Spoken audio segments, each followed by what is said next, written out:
Let's talk about something briefly, y'all. Okay. Let's talk about the real reason why these elite black players go to PWIs to play. Let's talk about that. Because I'm tired.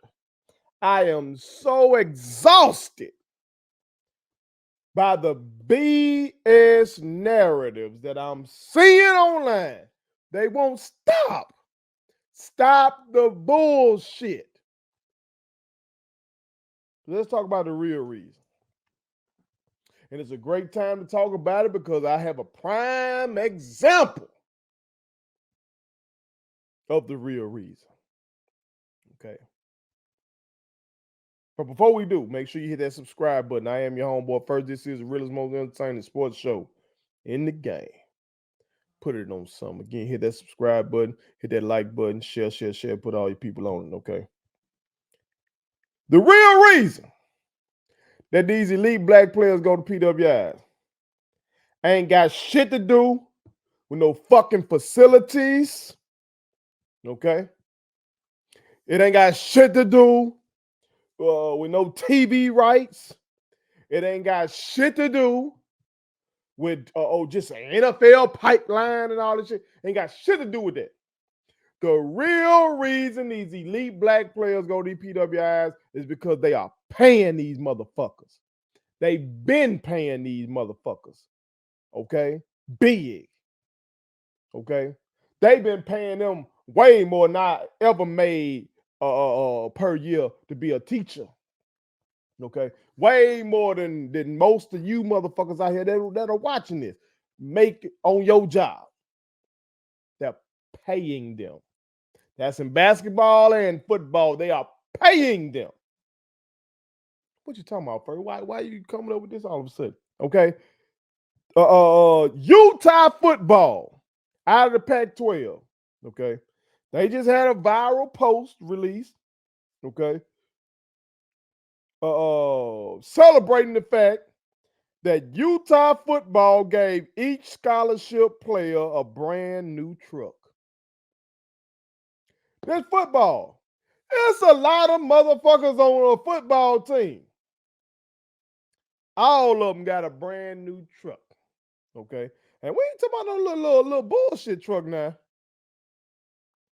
These some nice goddamn trucks. Okay. These some nice trucks. And these boys just turned up. Utah ain't won nobody national championship. Not in recent years. Maybe decades and decades ago. I don't know. I would have to look that up, okay? But I know, as long as I can remember, Utah ain't won nobody goddamn national championship. But all these boys and got some trucks. So can you imagine what Georgia doing for them boys over there? Can you imagine what Alabama has done for these boys? Can you imagine what Michigan and Ohio State are doing for these boys? What USC doing for these boys? Get the fuck out of here, man. When it comes to basketball, Kentucky, North Carolina, Duke, get the fuck out of here, man. Quit putting that shit on the timeline about these goddamn facilities and develop. Oh, that's the one they really get me. That's the one. Oh, that's the one. That you gotta go Power 5 to get properly developed. Miss me with that shit, man. Miss me with that shit. Them motherfuckers ain't going there because those guys got superior coaching. Fuck no. Some of these guys that are coaching on the collegiate level can't hold some of these high school coaches jocks. I know from experience. I know from experience of having some youngins go to P5 and be coached. And me and my partner looking at their coach like, man, what the fuck? They ain't using these boys right. What the fuck are they doing? But it's this. It's this. Come on, man. Because if it was just about development, how in the hell then Why all them goddamn elite black players from the past getting to the league? When them schools didn't want no goddamn integration and they wouldn't let your ass in there no matter how goddamn good you were. But then when the NFL finally started integrating, they show were coming down and grambling and snatching up motherfuckers. They show were coming to Jackson State snatching up motherfuckers. And Jackson State had no facilities. Okay. I recently finished, about probably like 3 weeks ago, 2 or 3 weeks ago, I finished reading Walter Payton's great Walter Payton biography called Sweetness, okay, by Jeff Pearlman. Okay. Now remember, if you watch one of my other videos about this book, okay, I revealed to you that Kansas State damn near had Walter Payton. Now the Mississippi State, the Ole Miss, Southern Miss, they were overlooking on some racist bullshit, okay, but Kansas State pretty much had a done deal with Walter Payton, okay, before Jack State did their thing and got him. Okay, Bob Hill did his thing and made sure that he kept Walter Payton in state. Okay, Bob Hill being a former legendary coach for Jack State University. Okay, but check out how they describe the facilities at the time. Okay. So overall, he goes through and talks about the underfunding of the school compared to Mississippi State, Ole Miss, and Southern Miss, and how that plays a role in the aesthetics of the university. Okay, but then he talks about the football facilities were no better. The team's locker room was located inside a decrepit, converted army barracks that had been built during World War II. The floor was rotting wood, the walls decaying drywall. Okay. Why is that significant? You might ask. I'll tell you why that shit's significant. Because with those kind of facilities, Walter Payton still was able to go the fourth pick in the 1975 draft. The fourth pick. Robert Brazil that year, the sixth pick. First round. But facilities. The next year, Jackie Slater winning the third round. Okay? And all them boys Hall of Famers, by the way. What the fuck are we talking about? Oh, you just picking out some folks. I can go back. Jackson State got a total. And this is based off Pro Football Reference.com, okay, of 109 draftees to either the AFL or the NFL. And that's how the facilities work. That's how the facilities were in the 70s. So imagine going back as far as the 50s, okay, when Bob Hill himself was drafted into the NFL. Okay.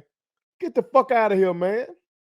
And you had guys like Willie Richardson. He got drafted by the AFL and the NFL. Okay, third round in the AFL draft, seventh round in the NFL draft. I'm skipping around here because it's too many to name. Okay, fourth rounder in 1964, Ben McGee.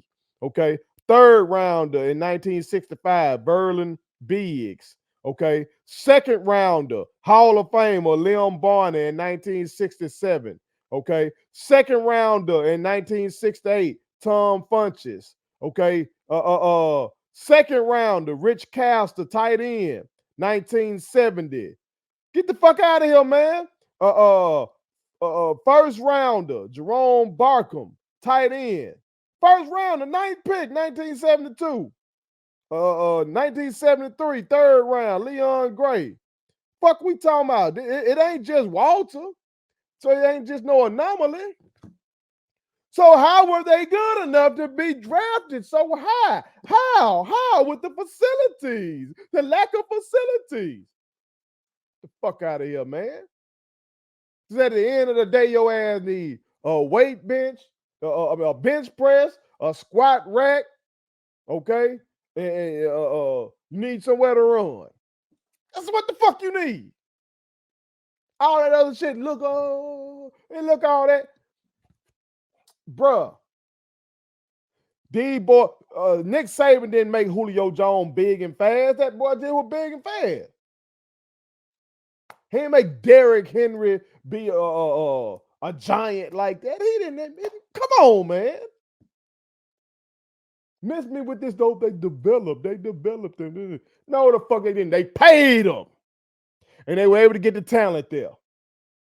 They paid him well. Even before NIL, they were paying. Okay. You get a truck, you get a Challenger, you get a Charger. Your mama rent get paid. Your daddy gets a truck. Your daddy gets a job. Your daddy gets a lick to be on staff some kind of way. Come on, man. Mess me with this shit.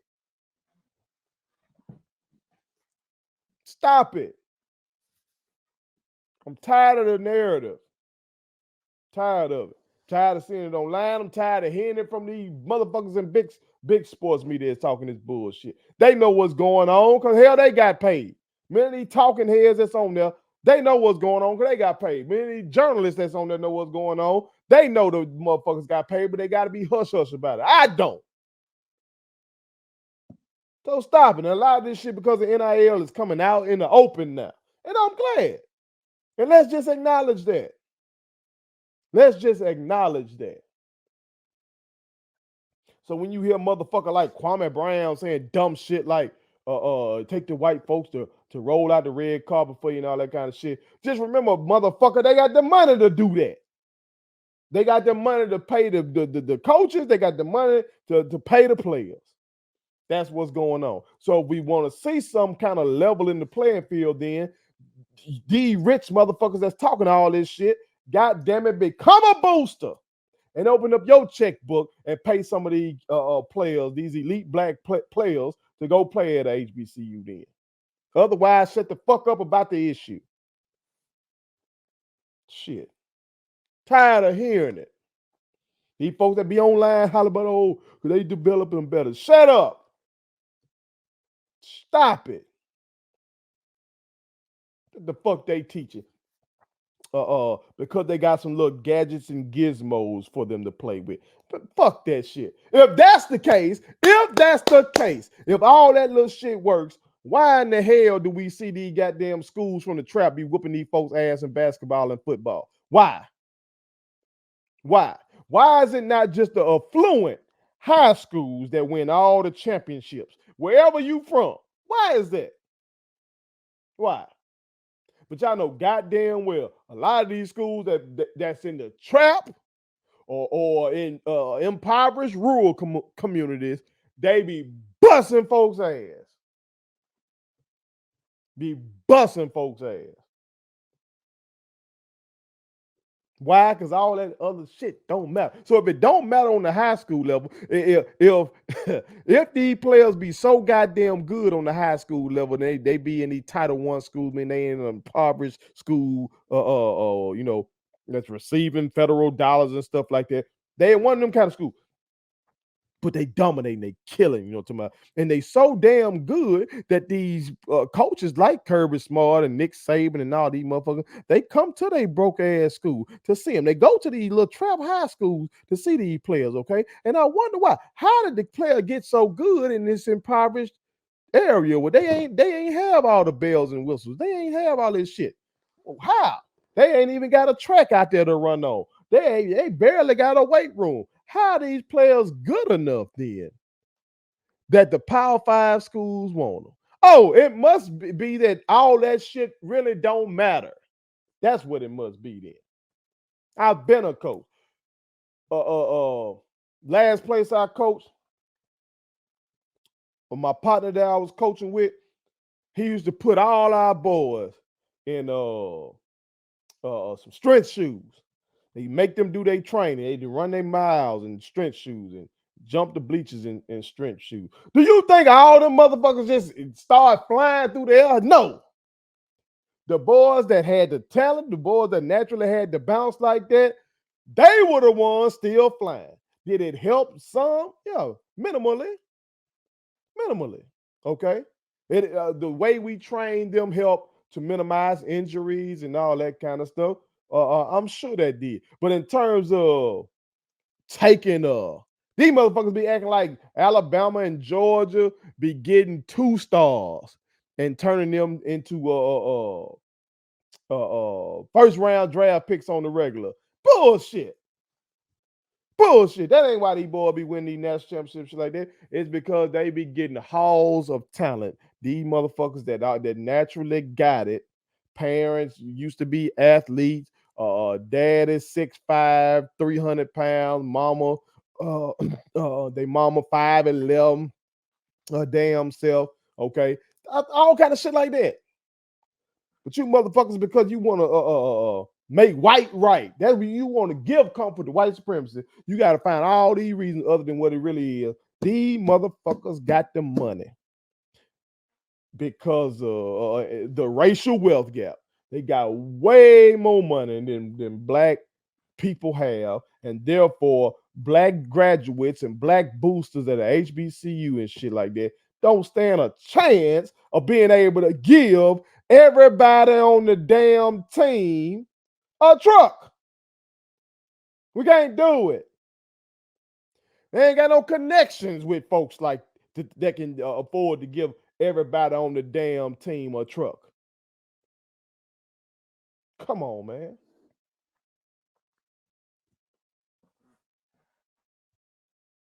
Stop the boo-boo. Stop it. Pimp C once said that. Stop the boo-boo. Please. Okay? So kill that narrative online, man. They paying these boys. Hey, look. Keep it 100. You would hope that some of them boys turn down the money on principle. You would hope that, but goddamn, I'm a realist. I'm the realist, and I am a realist. Okay? I don't expect the average kid, 17, 18 years old, these motherfuckers promising you $250,000 to come play ball for them. And you come from a family that ain't never had shit. Or you come from a hardworking family. Mama's a teacher, dad, works at the local factory or some shit. Or dad is a local coach himself, or dad is a pastor. You know what I'm talking about? And your folks are hardworking, but y'all just either working class or right there in the middle class, shit like that. These folks offer you $250,000 to come goddamn play ball for them. Okay. You expect most of these kids gonna take that.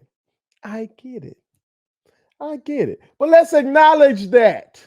Rather than making up all these bullshit notions like going to LSU, Georgia, and Miami, Florida State, and Kentucky, and Duke, and North Carolina, that's what makes you so great.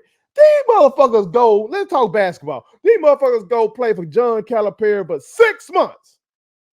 What is John Calipari teaching their ass in 6 months? What did John Calipari really, for real, give Anthony Davis in 6 months that made Anthony Davis league worthy? It was Anthony Davis's coaches from the time he was small, then his high school coaches, his AAU coaches, all them motherfuckers had years of pouring in the AD. John Calipari had 6 months. But y'all motherfuckers want to tell yourselves, well, see you in Kentucky. Kentucky gonna get you there, boy. Kentucky. Bullshit. It shouldn't even be no one and done rule. He should have been able to come straight up out of high school. Because obviously he didn't need that shit. He ain't need no college. He was already nice. Number 1 pick. Come on, man. This is crazy. So stop it. Stop it. Okay? Don't be bringing up why these boys going here and there and all that kind of stuff unless you're talking about this money. And it ain't just the elite programs that's paying them either. I just told your ass that Utah had won the Pac-12 and stuff like that and all that kind of stuff. But come on, Utah ain't no goddamn Alabama or Georgia. Okay, it's not. Okay, group of 5 schools as well. Okay, ain't just gotta be P5. Group of 5 schools find a way to pay their great players. They gonna find a way to pay their good players. Okay, they're gonna find a way to give them some kind of benefits. Okay, they are. This one got a car here. The leading rusher got a new truck and all that kind of shit. And they gonna find a way. Come on now. Because they got the money. Because they got a complexion for the connection for the protection. So acknowledge that. Acknowledge that. Instead of acting like these are just superior coaches and superior developers of talent, that you can't make it to the league unless you go there because they ain't gonna get you right. They ain't gonna get you right. Bullshit. Bullshit. Because if that's the case, you wouldn't have these schools from the past with all these goddamn draftees. Them leagues were going where the talent was.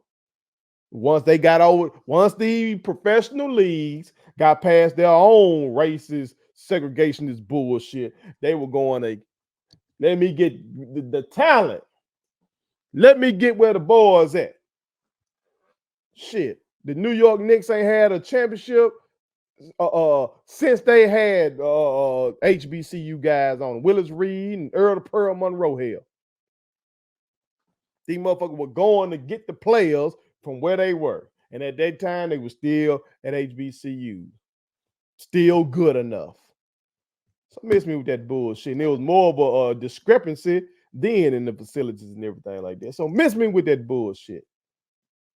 Put it on something. Please subscribe to my daddy's YouTube channel because the more subscribers he gets, the more attractive he looks to sponsors. The more attractive he looks to sponsors, the more money he can make. And the more money he can make, the more money he can spend on me.